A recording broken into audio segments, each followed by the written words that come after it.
အားလုံးပဲမင်္ဂလာပါရှင်ကျမတော့ Susan Design School မှာ Founder Designer စုခိုင်ဖြစ်ပါတယ်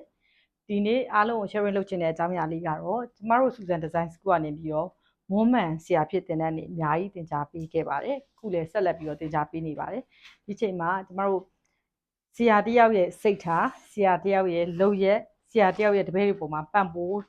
နိုင်မှုတွေပေါ့နော်ဒါတွေကအရန်ရေးကြီးတဲ့အကြောင်းကိုသင်ခန်းစာတစ်ခုအနေနဲ့ထည့်သွင်းပြီးတော့သင်ကြားပေးပါတယ်အဲ့ဒီသင်ခန်းစာတွေကနေပြီးတော့တချို့ကို sharing လုပ်မှာဖြစ်ပါတယ်ဒါကတော့ဘာလဲဆိုလို့ရှိရင်ကျမတို့အသက်မွေးရန်ကြောင့်သင်ရတဲ့ဆရာတွေကဒါတပည့်တွေပေါ်မှာထောက်ပံ့ကောင်းဖြစ်အောင်လို့စူးစမ်းရပါတယ်နောက်တစ်ခုကကျတော့ကိုကတပည့်နေရာမှာနေခဲ့တော့ကလေကိုကတပည့်ကောင်းဖြစ်ဖို့လိုသလိုဆရာနေရာမှာရောက်တဲ့အချိန်မှာလည်းဆရာကောင်းတစ်ယောက်ဖြစ်ဖို့လိုအပ်ပါတယ်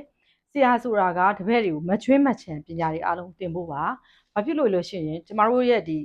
ဒီဇိုင်နာပညာဒီစက်ချုပ်ပညာဆိုရှင်အမြဲတမ်းအရင်တော့ကြားဘူးခဲ့တာတော့တကွက်ချန်တဲ့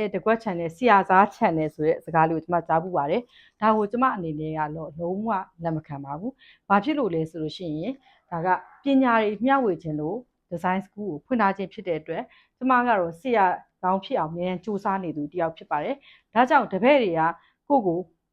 ပညာတွေကိုအတင်းကိုပေါ့နော်တောင်းဆိုစရာမလိုအောင်ကျမဘက်ကပေးပါတယ်ဒီလိုပေးနိုင်ဖို့အတွက်ပေါ့နော်တပည့်တွေကိုလည်းဒါဆရာပြည့်တင်တန်းမှာဒီလိုမျိုးထည့်ပြီးတင်ပါတယ်ကိုကတပည့်နေရာမှာဖြစ်ခဲ့တော့မှာဆိုလို့ရှိရင်ဘာသာရပ်တစ်ခုကိုသင်ခန်းစာတစ်ခုပေါ့နော်ပတ်တာတစ်ခုကိုတင်တဲ့အချိန်မှာတစ်ခါနဲ့မရလို့ရှိရင်ကိုကဆရာကြီးဒါလေးကိုပြန်ဖြေပေးပါဆိုရင်ဆရာဖြေတဲ့ခါကျရင်ကိုဝမ်းသာပါတယ်ဒီလိုပဲကိုလည်းဆရာနေရာရောက်တဲ့အချိန်ကြာလို့ရှိရင်တပည့်ကနှစ်ခါပဲမေးသုံးခါပဲမေးလုံးဝအပြုံးမပြတ်ဖဲနဲ့ထက်ခါဖြေနိုင်အောင်ကြိုးစားရပါမယ်ကျမဆိုလို့ရှိရင်ဆရာ